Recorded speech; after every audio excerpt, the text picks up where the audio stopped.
High school Hindi के विद्यार्थियों का हिंदी की कक्षा में स्वागत है। बच्चों, आज हम पढ़ रहे हैं पाठ्यक्रम।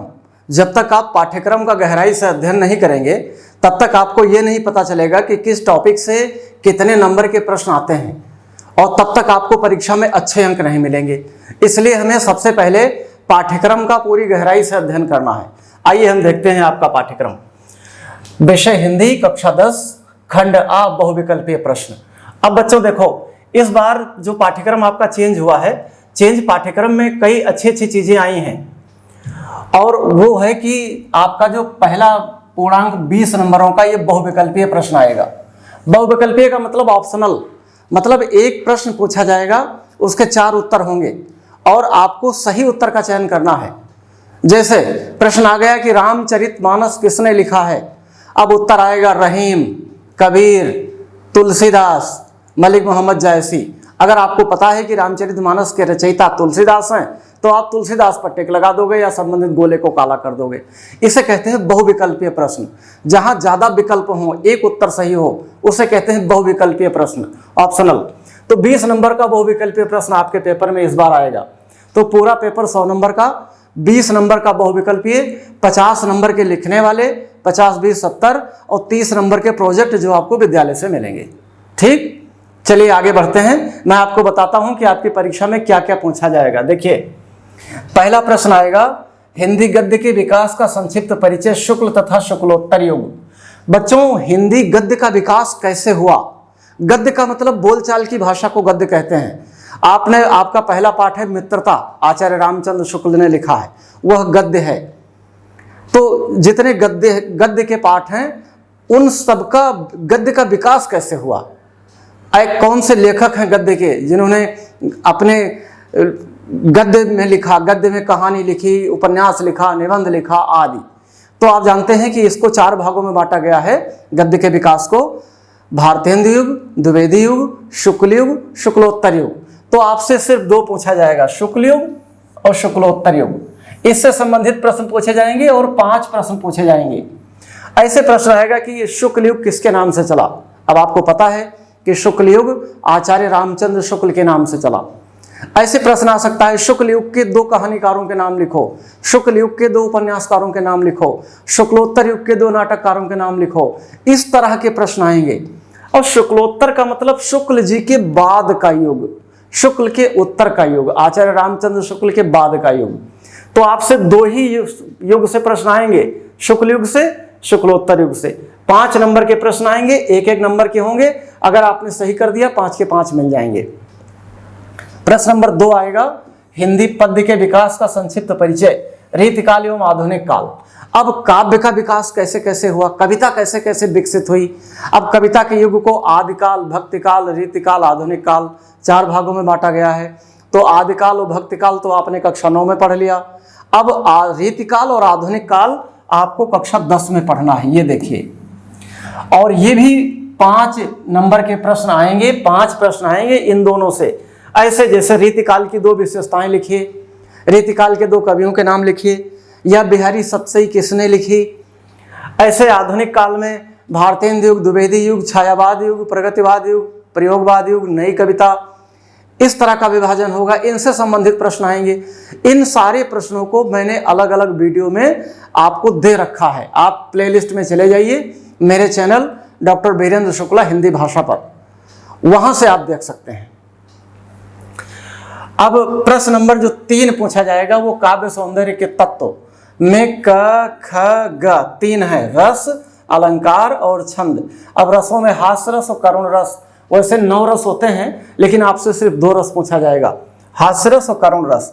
अलंकारों में उपमा, रूपक और उत्प्रेक्षा 3 अलंकार पूछे जाएंगे। ये 1-1 नंबर के प्रश्न आएंगे, 1 नंबर का रस, 1 नंबर का छंद, 1 नंबर का अलंकार। और छंदों में सोरठा और रोला सिर्फ आपसे पूछे जाएंगे, बस। दोहा चौपाई आप कक्षा 9 में पढ़ाए हो। जो पाठ्यक्रम है इसी से प्रश्न आएंगे, ध्यान रखिएगा बच्चों। अब प्रश्न नंबर 4 देखिए, हिंदी व्याकरण आएगा, शब्द रचना के तत्व आएंगे, क, ख, ग 3 हैं। अब देखो, उपसर्ग, समास और तद्भव, तत्सम शब्द एवं पर्यायवाची शब्द, और ये सब 1-1 नंबर के होंगे, 3 नंबर के होंगे। तो ये छोटे छोटे प्रश्न हैं।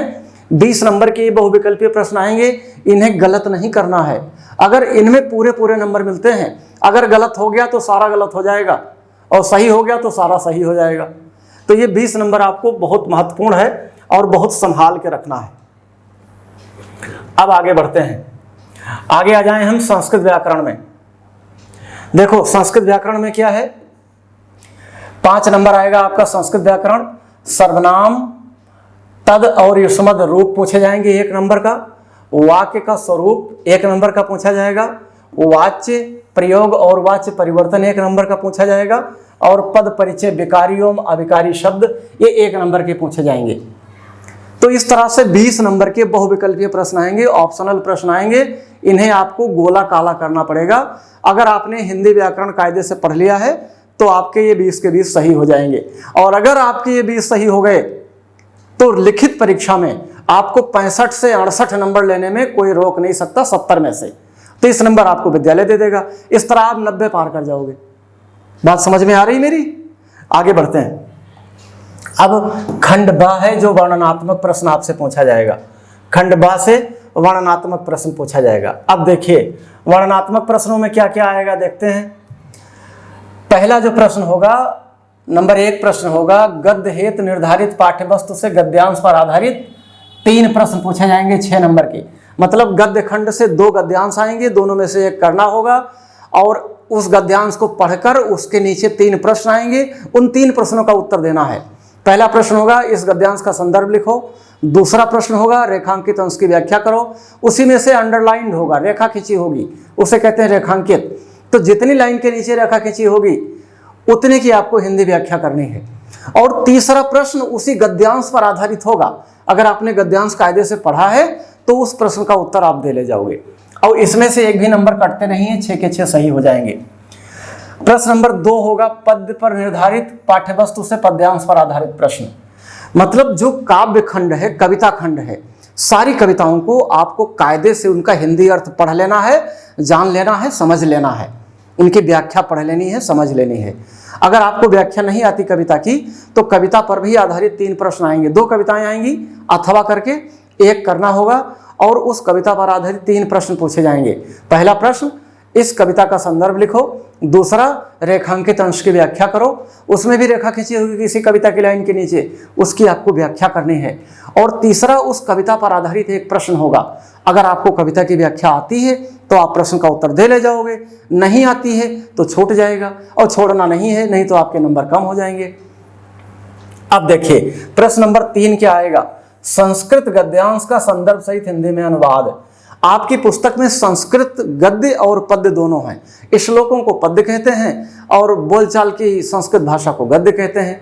तो एक गद्यांश का हिंदी में संदर्भ सहित अनुवाद आएगा और ये 2 नंबर का संदर्भ और 3 नंबर का अनुवाद, कुल मिला के 5 नंबर का पूछा जाएगा। बच्चों नंबर कटता नहीं है संस्कृत में, इसलिए कायदे से लिख देना है, कहानी नहीं बनानी है। इसलिए संस्कृत के जितने भी गद्य और पद्य खंड हैं सबको अपने शिक्षक के द्वारा, मेरे YouTube चैनल के द्वारा, गाइड के द्वारा बहुत कायदे से जान और समझ लेना है। मैंने सारे पाठों को पढ़ाया है, आप प्लेलिस्ट में जाकर पढ़ सकते हैं और रोज मैं आपको नई वीडियो दूंगा। आप मेरे साथ पढ़ते रहिए, आपके नंबर बेहतर से बेहतर आएंगे।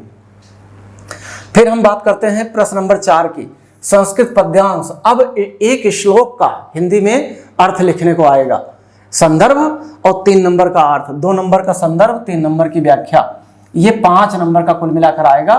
तो 10 नंबर का संस्कृत पोर्शन से आएगा और इसमें से कुछ कटता नहीं है, कोई नंबर नहीं कटेगा। अगर आपने अच्छी राइटिंग में बगैर काट पीट के लिपापोती नहीं की है, आपने सुंदर राइटिंग में अच्छी तरह से आपने लिख दिया है तो पूरे के पूरे नंबर मिल जाते हैं। अब देखो 5वां प्रश्न, निर्धारित खंड काव्य से कथानक, चरिचित्रण एवं तथ्य पर आधारित प्रश्न। एक खंड काव्य बच्चों आएगा, 9 खंड काव्य हैं और ये खंड काव्य जिले और मंडल लेवल पर पढ़ाए जाते हैं। आप पता लगा लीजिए कि आप किस जिले के रहने वाले हैं और वहां पर कौन सा खंड काव्य चलता है। उस खंड काव्य से संबंधित प्रश्न के उत्तर आपको देने हैं। ये 3 नंबर का है और 3 में से 2 नंबर कहीं नहीं गए। अच्छी राइटिंग में अगर आप लिख देंगे, कोटेशन के साथ लिख देंगे तो 3 के 3 भी मिल जाते हैं। प्रश्न नंबर 6 की बात करते हैं। ये क और ख में बटा हुआ है। निर्धारित गद्य खंड के पाठ्य वस्तु से संबंधित लेखकों का जीवन परिचय। एक लेखक का जीवन परिचय आएगा। 3 नंबर की रचना, 3 नंबर का जीवन परिचय, 2 नंबर की रचना, 5 नंबर का जीवन परिचय पूछा जाएगा। और आपने जीवन परिचय रचनाएं लिख दी तो 4 नंबर तो कहीं नहीं गए। फिर एक कवि का जीवन परिचय आएगा, ये भी 5 नंबर का आएगा, तो अच्छी तरह से पढ़ लीजिएगा। और तुलसी, सूर, कबीर, बिहारी, इनसे बोर्ड परीक्षा हारी, समझ लीजिएगा, आएंगे जरूर ये। आगे आ जाओ 7 नंबर, संस्कृत खंड के पाठ्यवस्तु से कंठस्थ एक श्लोक आप अपनी पुस्तक से, उसी हिंदी वाली पुस्तक के संस्कृत खंड से एक श्लोक लिखना है जो पेपर में ना आया हो।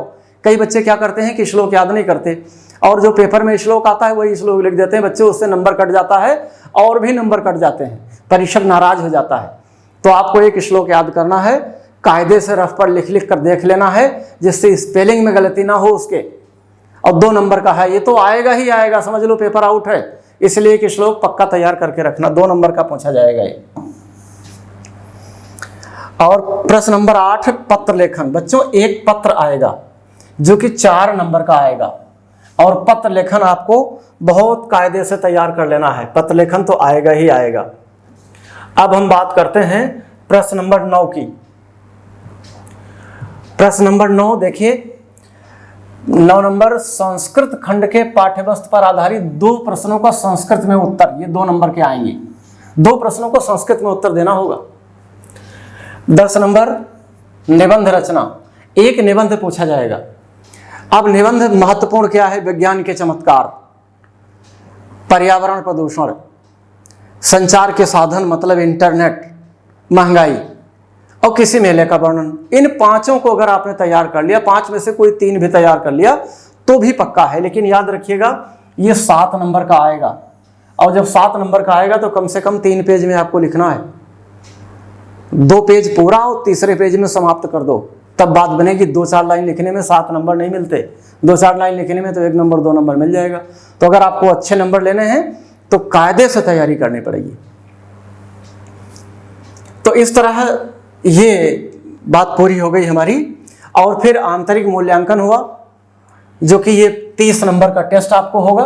तो 20 नंबर के बहुविकल्पीय प्रश्न, 50 नंबर के व्याख्यात्मक प्रश्न और 30 नंबर का आपका विद्यालय से जो आपको अंक प्रोजेक्ट कार्य के मिलते हैं, कुल मिला के 100 नंबर हुआ। और अगर आपने बढ़िया से तैयारी कर ली हिंदी की, हिंदी में कुछ नहीं रखा है, थोड़ा सा पढ़ते जाइए, रोज हिंदी को 20 मिनट दे दीजिए, हिंदी आपकी कंप्लीट हो जाएगी, तो आपको 90-95 नंबर लेने से कोई नहीं रोक सकता। और अगर आप हिंदी में नंबर नहीं ले पा रहे हो तो भला और किस विषय में नंबर ले पाओगे? हिंदी तो सबसे सरल है।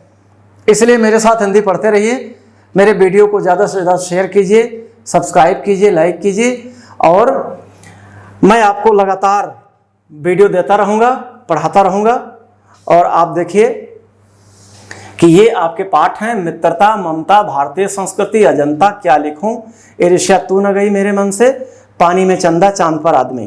काव्य में देखिए सूरदास, तुलसीदास, रसखान, बिहारी लाल, रामनिवास त्रिपाठी, मैथिली शरणगुप्त, महादेवी वर्मा, सुमित्रानंदन पंत, माखनलाल चतुर्वेदी, सुभद्रा कुमारी चौहान, अशोक वाजपेयी, श्याम नारायण पांडे, केदारनाथ सिंह।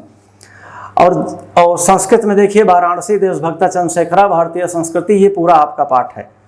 और मैं आपको जो दिखाना चाहता हूँ वो ये है कि मुक्तिदूत, ज्योति जवाहर, अग्र पूजा, ये खंडकाव्य है, मेवाड़ मुकुट, जय सुभाष, मातृभूमि के लिए, करमवीर भरत, तुमुल, ये 9 हैं। और 9 के ये जिले हैं जिन जिलों में ये पढ़ाए जा रहे हैं। आप इन्हें गौर से देख लीजिए, अगर आपको ना पता हो तो आज पता चल जाएगा कि हमें कौन सा खंडकाव्य पढ़ना है और मैं किस जिले का रहने वाला हूँ। आप अपने जिले के हिसाब से देख लीजिए। इस तरह अगर आपने पाठ्यक्रम का बढ़िया से अध्ययन कर लिया तो आपके नंबर अच्छे से अच्छे आएंगे। आप मेरे साथ जुड़े रहिए, मैं लगातार हर दूसरे तीसरे दिन आपको एक वीडियो देता रहूँगा।